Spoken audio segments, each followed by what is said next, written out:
ఆదివారం కావడంతో ఈరోజు చేపలు తెచ్చుకొని చక్కగా మొక్కలు చేసి పెనం అది దాన్ని ఏమంటారా చేపలు పులుసు చేయడానికి ఉపయోగించే పాత్ర పెట్టి దాంట్లో అల్లం వెల్లుల్లి పేస్టు ఉల్లిపాయ ముక్కల పేస్టు నూనె వేయించి దాంట్లో కంగారు మర్చిపోతాయి తిప్పుతున్నాం ఫ్రెండ్స్. నెక్స్ట్ మొక్కను ఒకటి ముక్కించి చేపలు పేస్ట్ మొక్కలు తగ్గేలా అటు తిప్పడం జరుగుతుంది. అలా ఈరోజు సండే కాబట్టి చేపల కూర చేసుకోవాలనిపించి ఇలా వంట మీద చేపల ముక్కలు వేసి చేపల కూర ప్రయోగం చేయడం జరిగింది. మీకు నచ్చితే మీరు కూడా ట్రై చేయొచ్చు.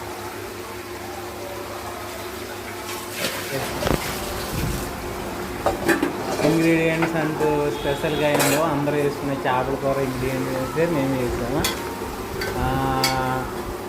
చింతపండు పులుసు, పచ్చిమిరకాయలు, వంకాయలు, బెండకాయలు ఇవి కలిపి చేపల కూర పులుసుని తయారు చేయడం జరిగింది ఫ్రెండ్స్. ఇందులో ఇప్పుడు చింతపండు పులుసు వేయడం జరుగుతుంది. చూడండి ఫ్రెండ్స్, చూడండి చింతపండు పులుసు ఎలా వేస్తున్నామా.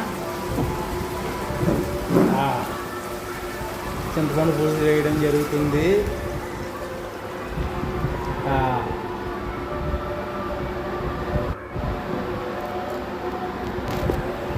ఏమనుకున్నా చేపల కూర అవి కూర చేసుకుని రెండో పూట తింటే దాని రుచే వేరప్ప.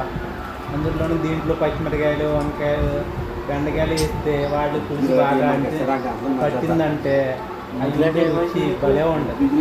అదే చేప ముక్క కూడా రెండో పూటకి చాలా రుచి వస్తుంది. ఇందులో చింతపులుసు వేస్తున్నా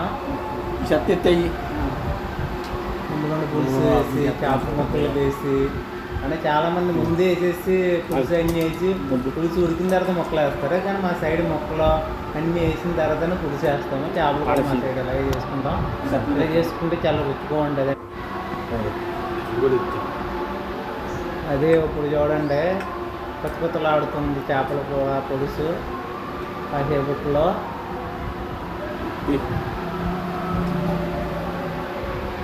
చూసారా ఎలా కొత్తలాడుతుందో. దొండకాయ ముక్కలు, వంకాయలు, పచ్చిమిరకాయలు ఎలా తేలినవి చూసారు కదా.